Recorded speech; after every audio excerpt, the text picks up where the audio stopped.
नमस्कार। न्यूज़ 18 बिहार झारखंड के digital platform पे आप सभी दर्शकों का बहुत बहुत स्वागत। मैं राहुल ओझा आपके साथ। राष्ट्रपति डोनाल्ड ट्रंप ने H1B वीजा पर नए नियम और बढ़ी हुई फीस का ऐलान कर दिया है।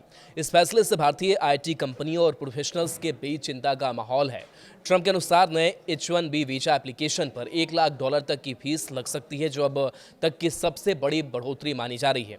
H1B वीजा भारतीय टेक प्रोफेशनल्स के लिए अमेरिकी जॉब मार्केट का सबसे अहम रास्ता है। अगर ये नियम लागू होते हैं तो भारतीय आईटी कंपनियों जैसे इन्फोसिस, टीसीएस, विप्रो और टेक महिंद्रा पर सीधा असर होगा। बढ़े हुए खर्च की वजह से इन कंपनियों के मुनाफे में दबाव आ सकता है और शेयर बाजार में इनके स्टॉक्स वोलेटाइल हो सकते हैं। मार्केट एक्सपर्ट्स का कहना है कि अगर H1B वीजा नियम सख्त हुए तो भारतीय प्रोफेशनल्स के लिए अमेरिका में नौकरी पाना मुश्किल ही हो जाएगा।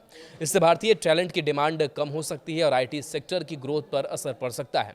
विशेषज्ञों का मानना है कि आने वाले दिनों में आईटी सेक्टर से जुड़े स्टॉक्स में तेजी से उतार चढ़ाव देखने को मिल सकते हैं। निवेशकों को लंबी अवधि की सोच के साथ ही आईटी कंपनियों में निवेश करने की सलाह दी जा रही है। विशेषज्ञों का कहना है कि L1 वीजा पूरी तरह से आसान समाधान नहीं है। इसके लिए कर्मचारी को कम से कम 1 साल कंपनी के साथ विदेश में काम किया होना जरूरी है। इसका मतलब है कि नए भर्ती किए गए उम्मीदवारों को सीधे L1 पर अमेरिका नहीं भेजा जा सकता। इसके अलावा इस वीजा पर अमेरिकी अधिकारियों की जांच भी कड़ी होती है।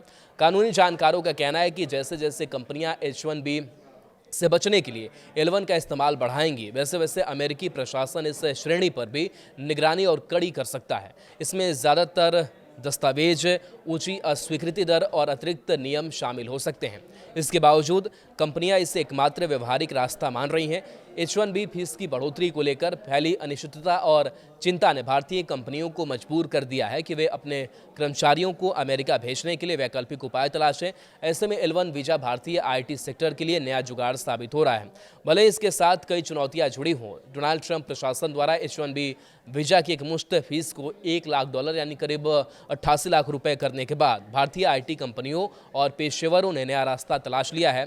अब फोकस तेजी से L1 वीजा की ओर बढ़ रहा है, जो फिलहाल H1B के मुकाबले सस्ता और सुविधाजनक विकल्प माना जा रहा है।